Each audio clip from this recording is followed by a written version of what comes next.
Okay, I'm going to show you how I post-process this photo from this to this, just using some exposures and some gradient filters. Okay, so first I want to get a base level, and usually when I do that, I just come over to the Lightroom presets, and I particularly like the futuristic one, the F2 or the FT02. So if you hover over it, you see where my mouse is? If you hover over it but then go off of it, it'll show you the before and after.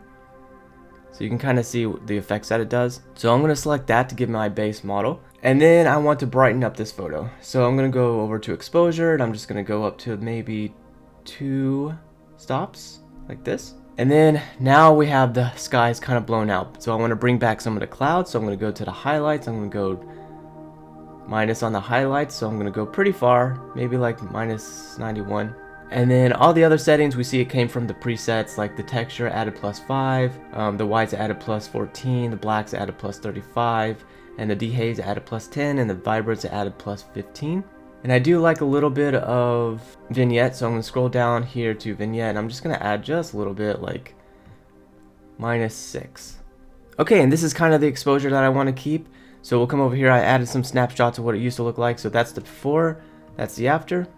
Before and after. And now I'm going to go over to a slightly different photo. You can just kind of tell the weeds, or the wind is blowing the weeds, and this one has more of my other edits with the gradient filters. So with the gradient filters, I'll come over here and it'll show, I basically just have these 6, and the first one we'll start off is the sky. So we see I made a linear gradient filter right here, and when I turn it on, so you have the before, you have the after, before, after, before, and after. And basically what this is doing is, all I'm doing here is -74. So I'm just bringing exposure down to bring out the clouds a little bit more, and that's all the purpose of this one. And then the next one, so I want to bring the eyes kind of in the middle, right? And so I'm going to darken the sides down here. So this one right here is just another linear gradient filter. Here's the before, after, before, after, before, after, before, after. And we see when I click on it, I'm just doing a -1.11 exposure on this. So now your eyes kind of draw more into the middle.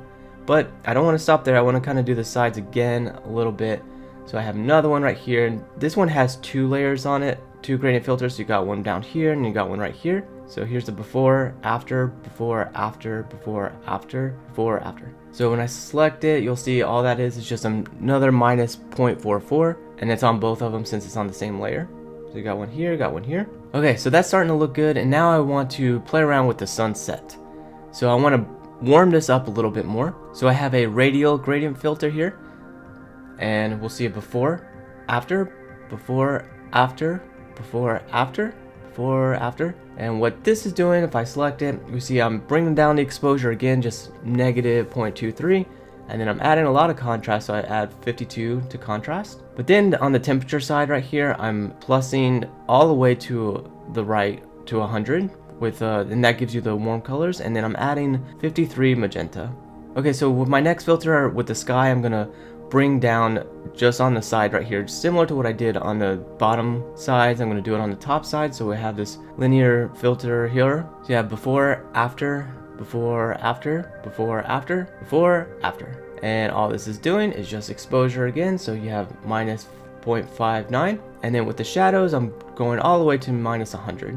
So now that's really drawing your eye into this middle part here. And with that, you could potentially say it's done. I do like this, but you know how when you do sunsets with water, sometimes the sun reflection will be in the water. I kind of wanted that in this particular photo, so I added another radial filter here, and so you see it's kind of an oval shape, and it's important to kind of get the point of it here kind of directing towards the sun, you know, instead of doing it like this, kind of do it like this.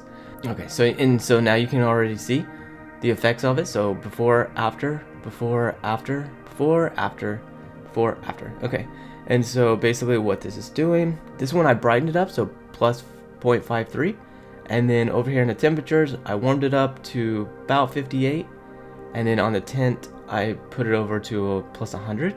And then the other thing to kind of keep in mind, the feather is at 100%, and the amount is at 128. So the amount is kind of the intensity of it. So if you see, if I bring it down, it kind of goes away. If I bring it up, it goes up more.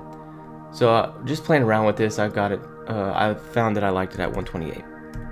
And that's it. That's what I used to process this photo. I hope some of that was useful for you, and thanks for watching.